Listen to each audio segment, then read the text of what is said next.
Hello అందరికీ welcome to రిచితా vlogs. So ఈరోజు మీకు షేర్ చేస్తుంది మా పూజా రూమ్ క్లీనింగ్ అనమాట. సో ప్రతి మంత్ అయితే క్లీనింగ్ జరుగుతూ ఉంటుంది, మంత్కి ఒకసారి. సో ఇప్పుడు మనకి తొలి ఏకాదశి వస్తుంది కదా, వెడ్నెస్డే, ఈ మంత్ జూలై 17. సో దానికి క్లీనింగ్ అనమాట. సో ఏంటి ఎలా చేస్తాము అనేది మీకు కూడా చూపించేస్తాను, చూసేయండి. సో ఇవి వచ్చేసి దేవుడి దగ్గర పూజ దగ్గర పెట్టుకునే విగ్రహాలు అనమాట. సో ఇవి వచ్చేసి ఇత్తడి విగ్రహాలు, మనకి వెంకటేశ్వర స్వామి అండ్ లక్ష్మీదేవి అనమాట. అలాగే మనకి వెనకాల వెండి వినాయకుడు అండ్ లక్ష్మీదేవి, ఏనుగులు అవన్నీ ఇత్తడి, రాగి అండ్ వెండి కుందులు కూడా ఉంటాయి అన్నమాట మనకి దీపం పెట్టుకోవడానికి. సో ఇవి ఎలా క్లీన్ చేయాలి, మనకి తెల్లగా రావడానికి, నీట్గా ఉండడానికి ఏంటి ఎలాగ అనేది మీకు ఇప్పుడు షేర్ చేస్తే మనకి తెల్లగా వస్తాయి ఏంటి అనేది ఇప్పుడు చిట్కాలు చెప్తారు మా నాన్నమ్మ. సో మీరు కూడా చూసేయండి. తాంబరం పైనాపు వాటరే ముందు అన్ని నీళ్ళతో చల్లుకుని చేతితో తీసుకుని శుభ్రంగా నీట్గా తోముకుని కడుక్కుని మళ్ళీ క్లాత్లో తుడుచుకుని అలా గాలికి ఆరబెట్టుకోవాలి.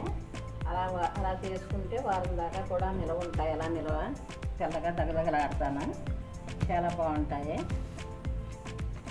ఎండి ఇత్తడయ్యి రాగి కూడా దీంతో క్లీన్ చేసుకోవచ్చమ్మా. ఫస్ట్ అయితే మనం ఇలా వాటర్తో వీటిని తడుపుకోవాలి, ఎందుకంటే మనం పెట్టే కుంకుమ బొట్లు అవి బాగా ఎండిపోయి ఉంటాయి కదా. సో అవి వెంటనే పోవాలంటే కొంచెం వాటిని వాటర్తో తడుపుకుంటే మనకి వెంటనే అవి పోతాయి అన్నమాట. సో మనం కావాలంటే మనం చింతపండు కూడా యూజ్ చేసుకోవచ్చు. ఇంకా మనకి ఎక్కువ మనకి బాగా అయితే మనం క్లీనింగ్ చేసేటప్పుడు ఈ లిక్విడ్ని యూజ్ చేసుకోవచ్చు. మనం ఇంకా మనకి యూజ్ ఉంటుంది. చింతపండుతో నీట్గా మనం వీటిని పైన తోముకోవాలన్నమాట. దానివల్ల ఏంటంటే వాటికి ఉన్న కిలం కానీ నలుపు కానీ వెంటనే పోతాయి.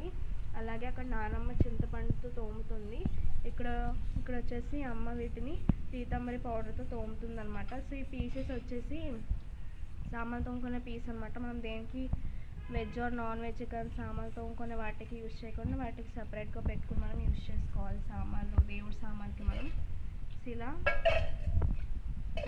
సో ఇప్పుడు మనం నీట్గా కడిగి తోము పెట్టుకున్న దేవుడి సామాను, దేవుడి విగ్రహాలన్నీ మనం ఇలాగా నీట్గా మంచి క్లాత్తో తుడుచుకొని మనం ఇలా కాసేపు ఆరబెట్టుకోవాలన్నమాట మనం. సో మనం గంధం బొట్లు పెట్టుకుంటాం కదా, అప్పుడు ఈ పౌడర్ రోజ్ వాటర్ వేసుకుని మనం మిక్స్ చేసుకుంటే గంధంలో మంచి స్మెల్ అనేది వస్తుంది. సో ఇక్కడ ఆల్రెడీ మిక్స్ చేసిన గంధం ఉంది. సో వీటితో మనం ఇప్పుడు బొట్లు పెట్టుకుందాం. సో ఇప్పుడు మనం ఇలా కొంచెం పసుపు కలుపుకొని వాటర్ వేసుకొని ఇక్కడ ఫస్ట్ వినాయకుడి విగ్రహం వేసుకున్నాను. దీనికి పసుపు రాసేస్తాం ఫస్ట్ కదా, మొత్తం నీట్గా.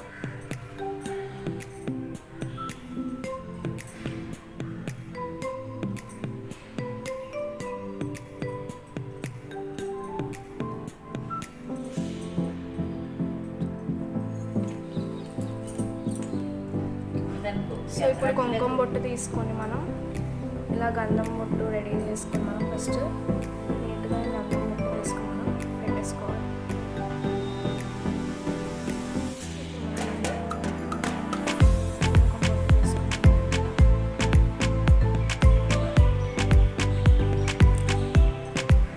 సో ఇలా మనం ప్రతి విగ్రహానికి పసుపు కుంకుమ అండ్ గంధంతో బొట్టు పెట్టేసుకోవాలి. సో ఇది వచ్చేసి గౌరీదేవి అనమాట, మనకి స్వామివారికి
గంధం పెట్టుకొని మనం అండి.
వచ్చేసి దేవుడి గది అనమాట మాది, చిన్న రూమ్.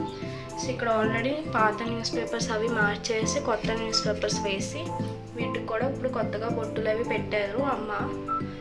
సో మనకి న్యూస్ పేపర్ ఇష్టం లేకపోతే వేసుకోవడం, చిన్నపిల్లలకి మ్యాగజైన్స్ ఇస్తారు కదా, ఆ పేపర్స్ అయినా మనం యూజ్ చేసుకోవచ్చు. సో ఇప్పుడు ఈ ప్లేస్లో మనం ఇక్కడ విగ్రహాలు అనేది పెట్టేసుకుంటాము, అరేంజ్ చేస్తాము అనమాట. సో ఇప్పుడైతే దేవుడి దగ్గర ఇలా సర్దేసుకున్నాము నీట్గా, గంధం, పసుపు, కుంకుమ బొట్టులు పెట్టుకొని అన్నీ. ఇప్పుడు వీటికి పువ్వులు పెట్టేద్దాం మనం దేవుడికి.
చూసారు కదా, పూజ అయితే ఇలా బాగా జరిగింది. సో డైలీ పూజ అయితే ఉంటుంది ఇంట్లో, పొద్దున్న సాయంత్రం. అమ్మ కానీ డాడీ కానీ పూజ చేస్తారు, నేనైతే రేర్గా పూజ చేసుకుంటాను ఇంట్లో. సో ఇంట్లో పూజ చేసుకుంటే ఎంతో ప్రశాంతంగా ఉంటుంది కదా. సో రోజు ఉంటుంది పొద్దున్న సాయంత్రం దీపం, అగరబత్తి అండ్ హారతి నైవేద్యం చూపించడం.